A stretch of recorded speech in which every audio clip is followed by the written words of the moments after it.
those deals. Again, they do expire on the 7th, but a new wave of deals should be cycling in, so bear that in mind as well. I actually think it'll be ending at the end of January 6th. I believe it's January 7th, 2:59 Eastern Time, which, you know, they do that, so 11:59 Pacific Standard Time. You guys get the idea. Time zones and whatnot. But want to take a look at some fantastic deals that are available. Didn't restrict myself to any price points, so we can cover a lot of games that I often don't talk about because, you know, we do stick to that under $10, under $20, all that type of stuff. But let's get right into it.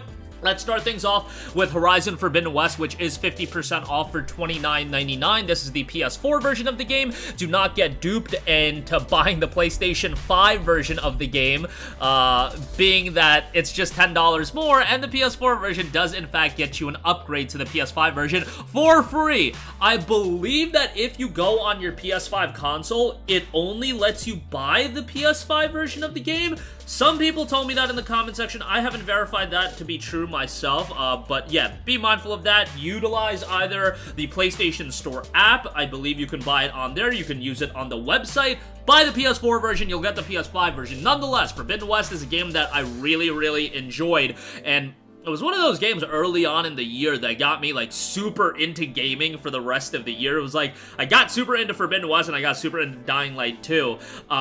You know, given that they were early games of the year. Forbidden West had its fair share of issues, but I really liked it from a gameplay standpoint. The visuals are stunning. Even though it's a cross-gen game, this game from a technical standpoint looks incredible, and it is a significant step up from Zero Dawn. And trust me, I went back and played Zero Dawn when they, I believe I played it right before all that remake rumor stuff came out. And I was like, man, Forbidden West was a gigantic step up. You really didn't appreciate it, given that, you know, when I played Forbidden West, I was quite removed from playing Zero Dawn. It had been a long time, but Forbidden West is a significant step up. Gameplay is pretty good. Narratively, I had my issues with it. I mean, I've been pretty vocal about that Forbidden West really has its issues from a story standpoint, but, you know, some people will still probably get into it, and hopefully it does parlay into a quality third game, and we'll see how Burning Shore turns out. Super excited for that. That's coming in April. I'm sure that at some point, much like Zero Dawn, Horizon Forbidden West will get like a Game of the Year edition type release with Burning Shore included. I believe the complete edition of Horizon Zero Dawn came out a month after Frozen Wilds dropped, so if you want to work out a timeline, if that is something they're going to follow suit with. But nonetheless, 50% off for $29.99 is a fantastic price, strong recommendation there. Going to be interesting to see what they price Burning Shore at, because I believe Frozen Wilds was $20. Highly doubt Burning Shore is going to be $20. It's going to be probably $30.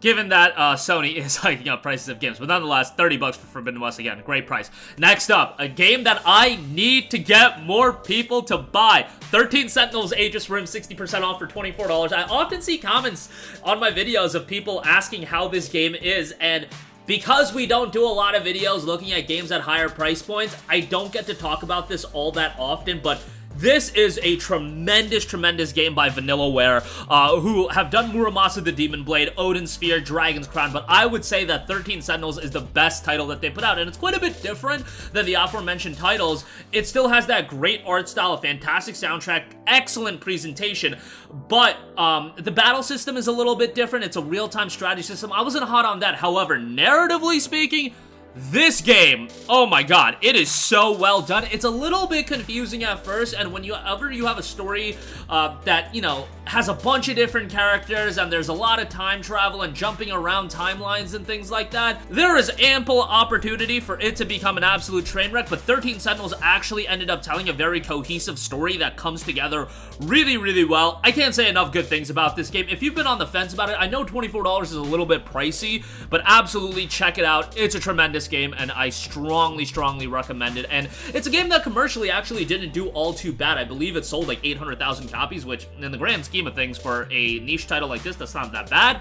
But it should sell 8 million copies in my opinion. Next up, another game that commercially, unfortunately, didn't do gangbuster numbers. Neo: The World Ends With You, 50% off for $29.99. So, hefty price for this as well. Square Enix JRPGs just tend to hold up in price, man. They'll get down to like that 50% off range, and then they'll just hold at 50% off for a long time. Neo: The World Ends With You is, of course, an excellent game. From a soundtrack standpoint, I mean, that's really an element that everybody talks about with The World Ends With You, and you don't have to play the original 2008 DS game to enjoy this. It would help, but, you know, there's an anime. I heard mixed things about the anime, but, you know, it's available on the Switch. I believe it's available on iPhone as well, so if you want to play it, you can. Otherwise, Neo The World Ends With You is just a tremendous game.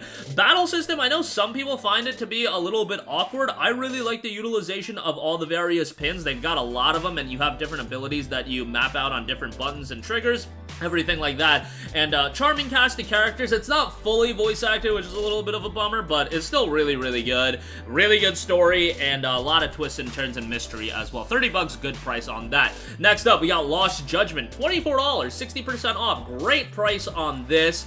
Obviously, you'll want to play the original Judgment, which, you know, is a fantastic game in its own right. Don't just jump right into Lost Judgment. Lost Judgment is a sequel, and it's a great game. It's got a very good main character. It's got a great deal of content. I mean, it's an RGG title. You guys know what to expect in terms of content. There's a ton to do, and there's a ton of variety in the content. While the main story is pretty serious in tonality, sometimes it does, you know, get off the beaten path. There's a little bit of humor. It does a good job of keeping things fresh and engaging. Great combat system as well. Solid soundtrack as well. I feel like the RGG titles don't get enough love for their quality music and sound direction, but yeah, that's very much abundantly there in Lost Judgment. $24, great price on this. Next up, we got Tales of Arise, 60% off for $24.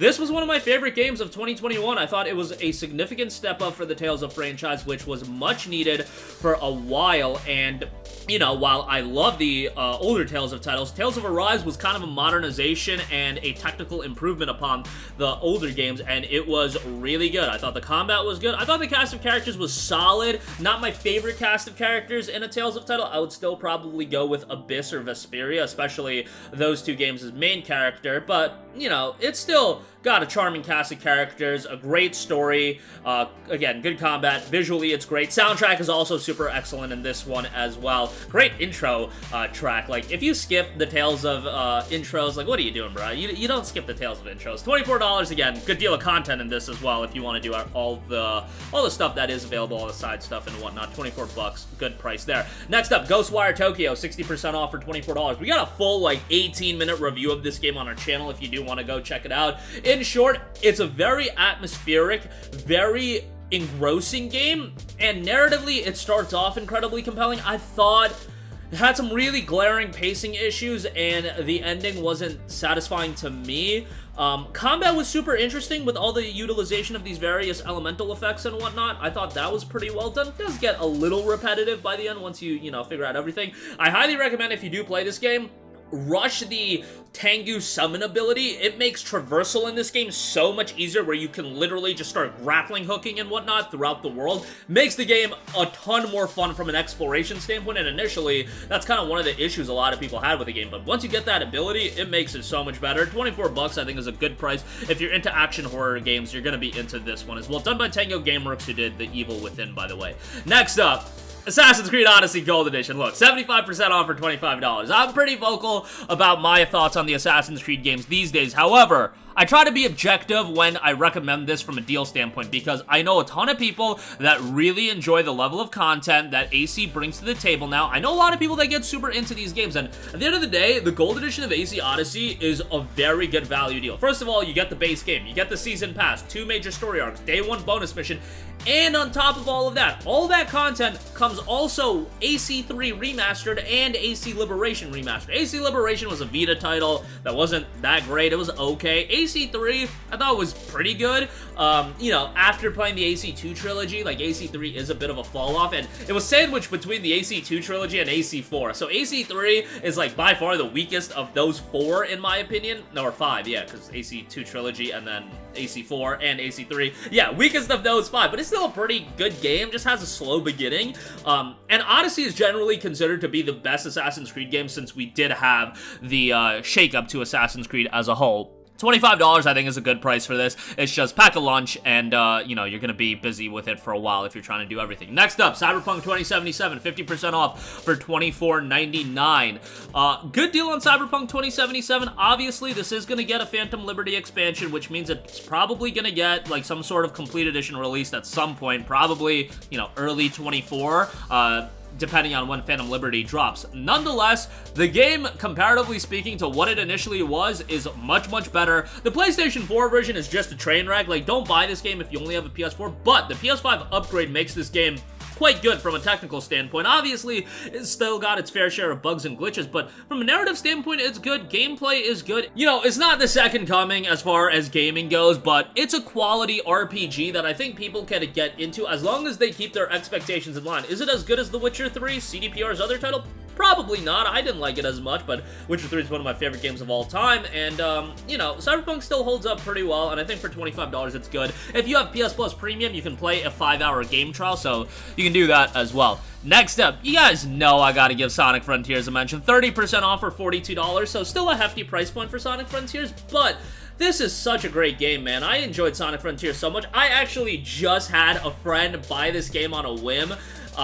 And because I've been talking about it quite a bit, like I can't shut the hell up about it, being like, yo, it's a pretty good game. And Sonic fans really want a good game, and sometimes, you know, that makes you overrate a Sonic game that's just good and calling it really good. But Sonic Frontiers, I think, is a really good game. Awesome soundtrack. Just get to the first major boss and, like, you'll be like, whoa, what is this soundtrack? Like, Sonic's always had a decent soundtrack, but Frontiers has a really, really good soundtrack. Yes, the combat is a bit janky at times, and hopefully they do refine that if they do a follow-up title, a Frontiers 2 or whatever, but overall, a good game, good deal of content. Like, if you want to do everything in this game, 25 hours, you know, you're gonna be in it for a while, especially if you're trying to get S ranks on everything and whatnot. You know, $42 I think is a good price, so check it out. If you want to wait for it to be a deeper discount, you know, that's up to you, but I think this is a pretty good price given that it came out less than 2 months ago. Next up, LEGO Star Wars The Skywalker Saga, 50% off for $29.99. You guys know me, not a big LEGO guy, not a big Star Wars guy, although that is slowly changing, but Star Wars The Skywalker Saga is an awesome game with a ton of content. You're going through all the Star Wars movies, and you're getting it in the LEGO feel. You know, the LEGO games are pretty accessible to just about everyone. Like, you know, you don't have to be a hardcore gamer or anything like that to appreciate the LEGO games and have a good time with it. It's not games that are super in-depth from a gameplay standpoint, but they don't gotta be. The formula works, and it's an enjoyable game, and I had a great time with it. And for those of you that are fans of the LEGO titles, for those of you that like Star Wars, you're probably gonna enjoy this game even more than me. So 30 bucks, good price on that. Next up, Elden Ring, 30% off for $42. Look, people have been waiting for a discount on this for a while. You finally get a discount. It's about the level of a discount that I was expecting at $42. It's a good game. It's a great game. I mean, it won, like, how many Game of the Year awards, and people, like, losing their minds over it beating out God of War. Like, if you guys are taken aback by the backlash that Elden Ring had based on it winning Game of the Year, oh, it would have been 3 times worse if God of War won as many Game of the Year awards as Elden Ring did. Elden Ring's a multi-platform game. Like, if God of War won Game of the Year over Elden Ring, it would have been a complete train wreck on social media. That's why you don't take these things that seriously. What I will say, as somebody that's not a big fan of the Souls titles, Elden Ring is an awesome game. From an exploration standpoint, just that got me into the game. There's so much to do, there's so many unique areas to find, and you're constantly exploring. Like, again, I suck at these games, and I had fun with Elden Ring. For some reason, I'm just a masochist, and I buy these games every single time that they come out, and I try to beat them every single time that they come out. And, yeah, with Elden Ring, like, it was a nightmare for me. Like, I'm getting stuck for hours and hours on end on Margaret. Like, I'm trash at these games, but I still found enjoyment out of Elden Ring. And if you're actually not terrible at video games, and you enjoy the Souls-like style, obviously you're gonna like Elden Ring even more than I did, and I can concede to the fact that this is such a well-designed game. Soundtrack is great, atmosphere is great, world is fantastic, $42, good price on that. And lastly, I thought I'd give a shout to GTA 5. It's 50% off for $19.99 on the PS5. GTA is just a good time. I'm sure you guys have at least bought this game once at this point. The PS5 version is good, and unfortunately, it's not a free upgrade. You guys know, Rockstar, you ain't getting a free upgrade on anything. But $19.99 for GTA 5 is a game that you can spend a significant amount of time with. I wouldn't, you know, lose your bank account to GTA Online. If you want to do that, be my guest, but you know, it's mindless fun to me. Like, Red Dead is the Rockstar franchise that I really get into, and I love Red Dead 2.